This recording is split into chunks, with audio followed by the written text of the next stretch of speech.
ಹಾ ನೆಲಕ್ಕೆ ಬಿದ್ದು ಬಿಕ್ಕಲಕತ್ರಿ ಇದು ದೈತ. ಹೌದ್ ಹೌದ. ನೆಲಕ್ಕೆ ಬಿದ್ದು ಏನಲ್ಲತ್ತು ಏನೆಲ್ಲ ಕತ್ತನ್ರಿಪ್ಪ. ನಾ ಇಟ್ಟು ದಿವಸ ಇಟ್ಟೆಲ್ಲ ಆಳಿಕೆ ಮಾಡಿದೆಪ್ಪ. ಹಾ ಹಾ ನಿನ್ನ ಪಾದದಿಂದ ಹಾ ನಿನ್ನ ಏಟನದಿಂದ ನಾ ಧನ್ಯ ಧನ್ಯ ಆದಿಯಿಂದ ನಾ ಪ್ರಾಣ ಹೋಗ್ತದ. ಜಗತ್ತೆಲ್ಲ ನಂದೊಂದು ಕೂನು ಸೋಯಪ್ಪ ತಿಳ್ಕೊಂಡು ನನ್ನ ಕಾಲ ಮೇಲೆ ಬಿದ್ದಿದೆಪ್ಪ ನೀನು ದೈತ. ಹೌದ್ ಹೌದ. ನನ್ನ ಕಾಲ ಮೇಲೆ ಬಿದ್ದಾಕರ ಈ ಕುಂಬಿರಾಯರ ಪಟ್ಟಣ ಮುರಿದು ಕ್ವಾಣಗನೂರು ಅನ್ನಿಸ್ತೀನಿ ತಿಳ್ಕೊಂಡು ಗುರು ಬೀರದೇವ್ರು ಆಶೀರ್ವಾದ ಮಾಡಿದ್ರೆ ಕ್ವಾಣಗನೂರು ಆಗ್ಯದ. ಹೌದ್ ಹೌದು, ಹಿರಿಯರಿಗೆ ಗೊತ್ತಿದ್ದಂತ ಮಾತ. ಇಂತ ಕೆಲಸ ಮಾಡಿದೆ ಅದೈತ. ಹೌದ್ ಹೌದ.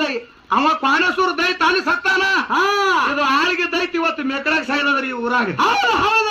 ಯಾನ ಮಾತಾಡ್ಲತ್ತಿದ ನನ್ನ ಜೋಡಿ ವಿಷಯ. ಹಾ ಹಾ ನಾ ಯಾಕೆ ಇರ್ಲಿ ಒಂದ್ ಲೆವೆಲ್ ಮಾತಾಡ್ತಾರ, ದೊಡ್ಡ ಕಲಾವಿದ್ರ ಅದಾರ ಅಂದ ಕೂಡಲೇನೆ ಹಾ ಹಾ ಪರಸು ಮಾಸ್ತಾರ ಆಳಿಗೆ ಪಿಂಟು ಅಂತಾರ ನನಗ. ಹಾ ಹಾ ನನ್ನ ಹೆಸರು ಗೊತ್ತಿದ್ದೇ ಮೇಕಳಿಗೆ ಬಂದಿದನ. ಹೌದ್ ಹೌದು, ಹೆಸರು ಗೊತ್ತಿದ್ದೆ. ಏನ್ ಇವತ್ತು ನನಗ ನಿನಗ ಹೊಸ ಕಾರ್ಯಕ್ರಮದ ಇವತ್ತು ಕೂಡಿದ್ಯಾನು? ಹಾ ಏನಿಲ್ಲ, ನೀನು